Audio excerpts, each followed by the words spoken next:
Really? Seriously? Okay. Wow. Gotta say, I was not anticipating this. When I put that poll up, I didn't think anyone would want a reason why I'd be re-reviewing a show I reviewed twice already. Cause guess what? It's gonna happen to the many others I've reviewed on this channel before, too. I mean, I'm happy to explain myself in a hopefully entertaining fashion. It won't be. But I do have to realize my channel went through a hell of an identity crisis. The years were not really caring, I was very unfocused, but I do believe that my passion for the art of reviews remained true, and I think everyone else knew that too. While I had a lot of mix of skits and unfocused reviews, I honestly feel like I owe you guys an explanation. I just didn't think you guys would have cared that much. But apparently you do. So, strap in, buckle up, and secure yourself for this video because it's going to be a bit of a doozy. So this refer refer referrer reason for re-review, ranking, and retrospective began in 2011 when I reviewed 24 for the first time ever. Then Doctor Who, then Pretty Little Liars, then Firefly, Glee, and then, I covered at least 31 shows and only 2 to their fullest capacity. And the rest were either abandoned, I forgot about, or I lost passion. I just didn't care. But then 24 came out with its spin-off, 24 Legacy. And then I felt like most of the seasons of 24 needed an update, so I did it. I uploaded them. They did fine. But I felt like something was missing. We cut to 2025, and an announcement for a 24 movie is in the works. I cannot tell you how big my reaction was. Laying there in bed, trying to contain all of my feelings. You all have your favorite shows, your comfort seasons, your main inspirations.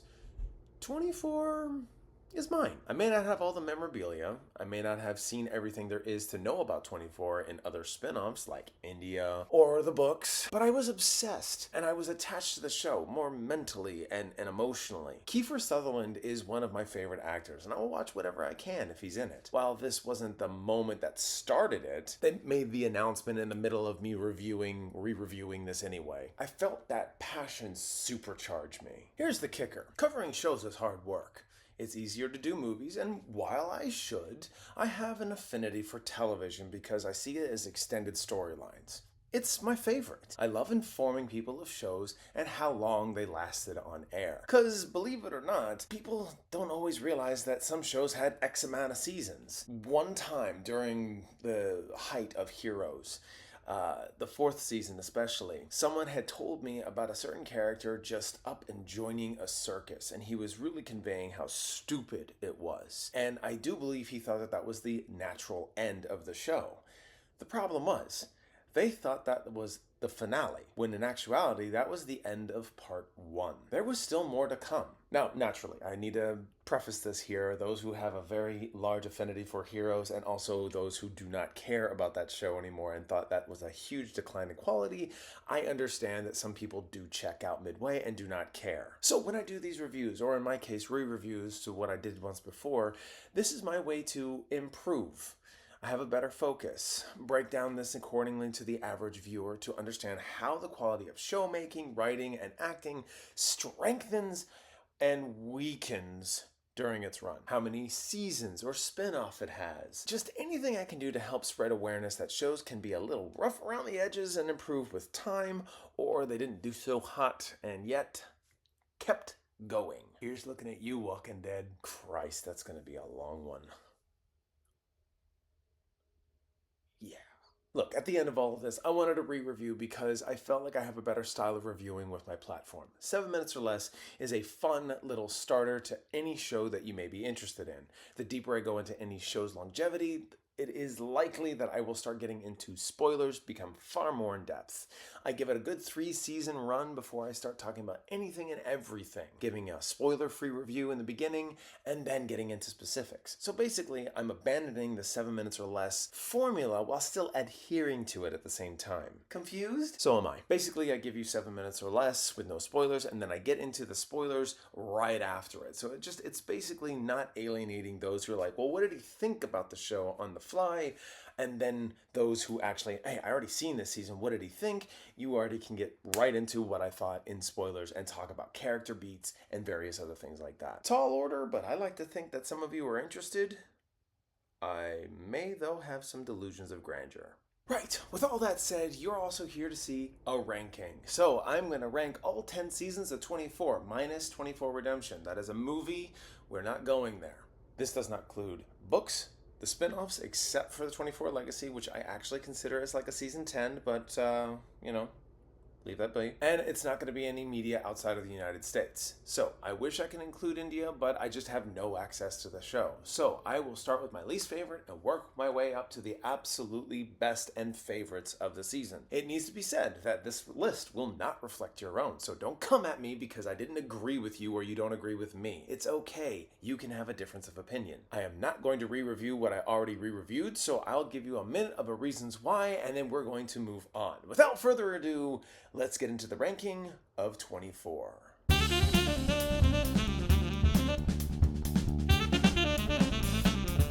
Starting with the least favorite, coming up at number 10 is 24 Legacy. A missed opportunity that could have been something a little more fresh and unique, only to be a reintroduction to the series, making Eric Carter a Jack Bauer light. Not all storylines in the seasons was bad. Some moments were compelling, and I actually liked Eric Carter as a character, but most of this just kind of felt uninspired.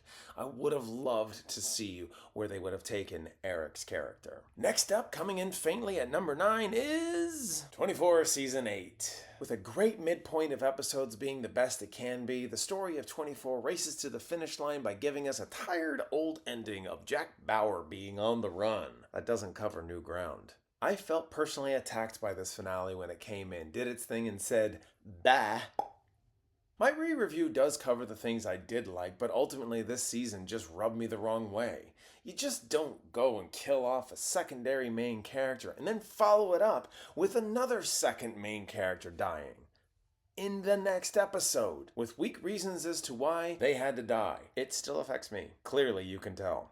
Next up, less faint, more solid, at number 8 is 24 Season 6. Fresh off its strongest 5th season, Season 6 kinda came in tired but ready to play ball, ultimately not giving off its best performance and leaving a little unfocused. The first 4 episodes are the strongest 24 ever could be, only leaving you with a sour taste in your mouth when you look back at it. Curtis Manning's storyline came out of nowhere, then a nuke goes off, which gives us some of the biggest jaw-dropping emotional storylines this season has to offer, and then just left with why? Then the rest of the season just maintains a level, doesn't take any more risks, and then wraps things up, giving us a 5-episode arc that is completely unrelated. Blah. Next up at number 7, feeling a little more focused, but just not my cup of tea, is 24 Season 2. 24 sophomoric season left me a little more bored than it should have. Not that there isn't any great moments, and don't get me wrong, but when you realize a certain storyline is dragging everything down, that was making you feel like this was pointless and you just don't care, then having to skip it, making the pacing so much better. Yeah, it wasn't my favorite thing. Otherwise, it was a good, tense political thriller with great action. It just didn't do it for me. But that's okay. At number 6, feeling a little better, is 24 Season 3. Maybe a little too relevant even for our real world problems, 24 tackles a virus that could go global. That's okay, because Jack Bauer's on the case. Probably a little more involved than he needs to be, but a third in a trilogy wrapping up storylines as it closes off pretty decently, giving us a emotional, non-ending. I liked it fine. Next up at number 5, ready to play ball with fire in its eyes, is 24 Season 4. This is where 24 really told the world it was here to stay. The board is set, the pieces are moving, and my god, did this show have something to say! A whole family of terrorists. A single bad guy, so elusive, you just need to stop him, because he wouldn't stop at anything. Tense, terrific, and enough to bite your nails down to the quick.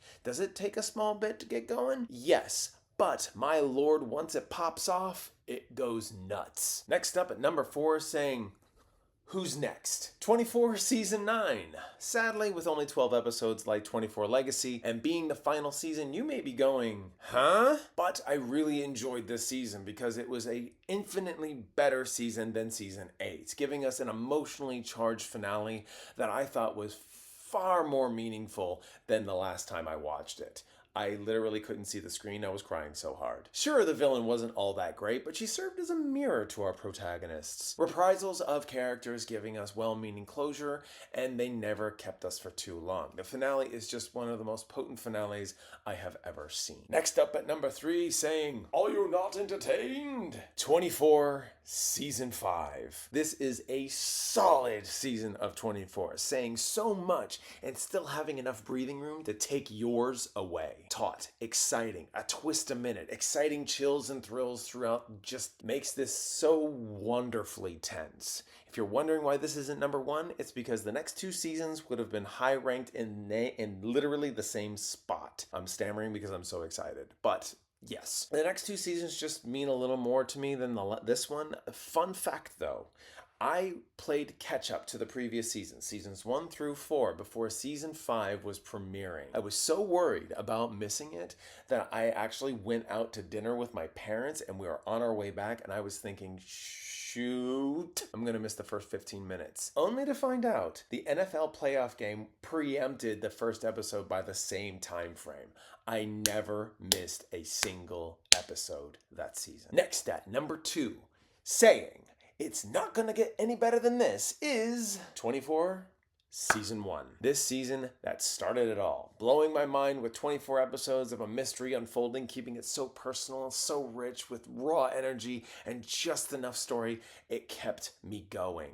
There is a couple of elements that were a little unnecessary, but it's forgivable, so it's fine. But it's a great story with a heartbreaking finale. A finale that set the tone for the rest of the show's longevity. Absolutely loved the pilot episode, loved every character's beginning, and just couldn't fathom this show being the core root to my inspiration to storytelling. Lastly, at number 1, saying I'm the best of the best of the best, sir, is 24 Season 7. Maybe a little controversial. Take it that, Rotten Tomatoes gives this season a 76%. Some think that this is a breaking point of the series, and others just stopped caring. For me, during my journey, I felt let down after Season 6. And then the writer's strike occurred. I was delayed a whole year before Season 7 came out, which only supercharged me. Finding out they wanted to strengthen the story during the writer's strike, so it just made me so much more pumped for this season. Then, finding out that it came locally, when I lived in Maryland at the time, and they filmed in DC, really made it something special for me. I was already sold on the resurrection of a character in the series, and with everything already added on, I was pumped. This season just didn't disappoint in any faction for me. While others may have found it weak, I found the last 3 seasons I have ranked probably the strongest I've ever seen. You got my ranking, and now I would like to know, how would you like to rank this show? I do appreciate all the voters who wanted to know why I was doing what I was doing, and now it's time to get moving on to new territory. A Life in Film Cinema Spotlight will be starting with Emile Ardolino, and I will be covering 5 films of his, including Dirty Dancing and Sister Act. Keep an eye out for it. I really want to appreciate all of you and take the time to thank each and every one of you who voted and actually who have subscribed to the channel. Thank you so much for watching. Leave a comment down below, and if you want more videos like this at the end of every series I complete, let me know. It's time to get into the other stuff, so I hope you all have a fantastic and wonderful day. I will see you next time.